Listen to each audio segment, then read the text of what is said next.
Thank God, all my mistakes have burned up. I'm coming back at 10. I'll start again.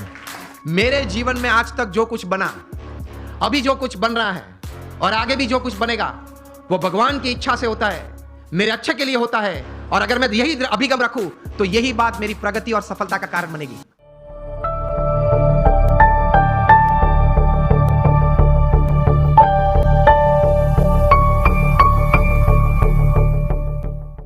One Indian equal to 3 Japanese. एक भारतीय, उसमें इतनी ताकत होती है, 3 जापानीज जो काम कर सकते हैं वो एक भारतीय कर सकता है। 1 Indian equal to 3 Japanese. 2 Indians equal to 1 Japanese. अब पता चला, जब 2 भारतीय साथ में आते हैं ना, तब संग टूटता है। मेरे हिसाब से करना है, वो बोले मेरे हिसाब से करना है, तो फिर दोनों की शक्ति साथ में आती है तो भी कितनी बन जाती है? एक जापानीज जैसी। And 3 Indians equal to 0। 3 साथ में आ जाते हैं तो 0 बन जाता है। मुझे तो अभी कहा गया कि सब यहां जो आपकी टीम है जीतो की और ये ऑर्गेनाइजेशन के, सब कई बार बात करते थे, सब जब पीछे बैठे थे, बहुत सम से बहुत अच्छी टीम बनी है और बहुत अच्छा कार्य कर रहे हैं। बोल रहे थे कि सब यहाँ देने आए हैं, निस्वार्थ भाव से सेवा करने आए हैं। तो ये एक भावना है तो ही इतना बड़ा काम होता है, वरना कैसे होता है। और 7th हैबिट लिखते हैं, शार्पन योर सॉ। मतलब आपको अगर if you want to cut a tree by a saw तो you have to sharpen it. तो your saw, your physical saw, you have to keep exercises, mental saw, you have to keep good reading and thinking good. Your emotional saw, that is you have to have the right type of feelings, and your spiritual saw. इसमें Stephen Covey लिखते हैं कि connect with your creator through prayers every day. आप अपने सर्जनहार के साथ संबंध नित्य रखना प्रार्थना के रूप से। ये 3000 सफल व्यक्ति के जीवन में उन्होंने भगवान के प्रति श्रद्धा दृढ़ देखी।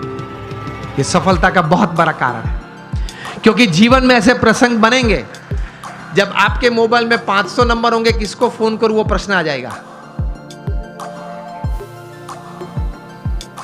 और ऐसे प्रसंग बनेंगे सिवियर फेलियर के, जो लाइट हम देखते हैं, इलेक्ट्रिसिटी देखते हैं, थॉमस अल्वा एडिसन ने दी। एक बार सुबह में बड़ी आग लग गई और पूरी एडिसन फैक्ट्रीज जल गई। एडिसन को किसी ने बताया, वे चले सुबह में देखा कि it was a heap of ashes. छोटे बच्चे को साथ में लेके गए थे और बच्चे को बताया कि go and call your mother. क्यों? She might not have seen such a big heap of ash in her life. कितने स्थिर थे। और एडिसन की पत्नी जब आई तब वो पत्नी तो एकदम जमीन पे गिर पड़ी कि हमारी फैक्ट्री की पूरी जल गई है फैक्ट्री। एडिसन ने अपनी पत्नी का हाथ पकड़ा और उसको स्टेबल किया और एडिसन बोले ऊपर देख के, thank God, all my mistakes have burned up. I am coming back at 10. I will start again. और ये इलेक्ट्रिसिटी और ये लाइट हमको दी। उन्होंने बोला कि भगवान आपका आभार, मेरी सब गलतियां जल गई। वो गलतियां नहीं थी, जब तक वे अस्तित्व में थी तब तक वे रिकॉर्ड्स थे, डेटा था। You got my point? जब तक वो पेपर्स थे, जब तक फैक्ट्री जल नहीं गई थी, लेबोरेटरी थी, तब तक वो सब क्या था? रिकॉर्ड्स और डेटा था। एक बार जल गई, यहां अभिगम बदल दिया, गलतियां थी, जल गई, I will start afresh. He did it and he give this. ये कहां से इतना बल आता है इस परिस्थिति में? प्रमुख स्वामी महाराज का संकल्प था कि लंदन में एक भव्य शिखरबद्ध मंदिर करना है। हैरो वहां एक एरिया है, वहां हमने जमीन भी ली, लेकिन नेबरहुड में सबने ये प्रश्न उठाया कि ये लोग 12 बजे तक घंट बजाएंगे, आरती करेंगे तो हमारी प्राइवेसी डिस्टर्ब हो जाएगी। अब ऐसा तो करते नहीं हम, लेकिन वहां एक सिग्नेचर कैंपेन होता है, वो भी एक part of the legal process है। उन्होंने वो किया और ज्यादा सिग्नेचर लोकल्स थे उनकी हुई, तो कोर्ट ने रूलिंग दे दिया कि BAPS can not construct a मंदिर, या वो यहां मंदिर नहीं बांध सकते, और हम केस हार गए। प्रमुख स्वामी महाराज बड़ौदा में थे और बोर्ड ऑफ ट्रस्टीज ने फोन किया वहां लंदन से कि स्वामी जी हम केस हार गए। प्रमुख स्वामी महाराज के साथ हमारे बड़े सदगुरु संत पूज्य विवेक सागर स्वामी थे। उन्होंने ये प्रसंग प्रत्यक्ष देखा। प्रमुख स्वामी महाराज के चेहरे पे एक व्रिंकल भी नहीं फरी। प्रथम वाक्य वे बोले, जैसी भगवान की इच्छा। दूसरा वाक्य वे बोले, कि हमने तो अपना पुरुषार्थ सही भावना से किया था, अब परिणाम जो भगवान की इच्छा है वो हम स्वीकार लेंगे। और तीसरा वाक्य बोले कि हमने तैर किया था, वो मंदिर तो करना है, और कोई जगह ढूंढना चालू कर दो, मंदिर तो जरूर बनाएंगे। और बनाया। और रीडर्स डाइजेस्ट ने 95 में जब प्रतिष्ठा हुई तब लिखा, it is the 8th wonder of the world. शायद आप लोगों ने किसी ने वो मंदिर देखा होगा निस्दन में। It is the 8th wonder of the world. तो ऐसे महापुरुषों के जीवन में से ये बात सफलता के लिए सीखनी है। जब सेटबैक आए जीवन में, कोई फेलियर आए, कोई ऐसी परिस्थिति खड़ी हो जाए, तब ये इंट्रोस्पेक्शन करना कि मैंने अपनी बुद्धि के अनुसार पूरा पुरुषार्थ किया था, हाँ, तो अब भगवान की इच्छा, जो परिणाम आए वो मुझे स्वीकार है। लेकिन अब जो परिस्थिति है उससे बाहर निकलना है, और जो तैर किया वो करना तो है ही।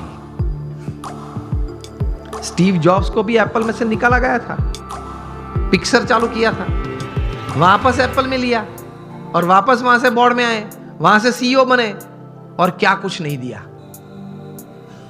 आईफोन दिया, आईपैड दिया, आईपॉड दिया, आईक्लाउड दिया। It is a $1400 billion revenue company, which is more than the GDP of 90% of the Nations upon this earth. और हर सेकंड में 11 आईफोन बिकते हैं, और जितने पृथ्वी पे आईफोन बिके हैं वो सब आप एक जगह पे इकट्ठा कर दो तो it will be higher than the Eiffel tower in Paris.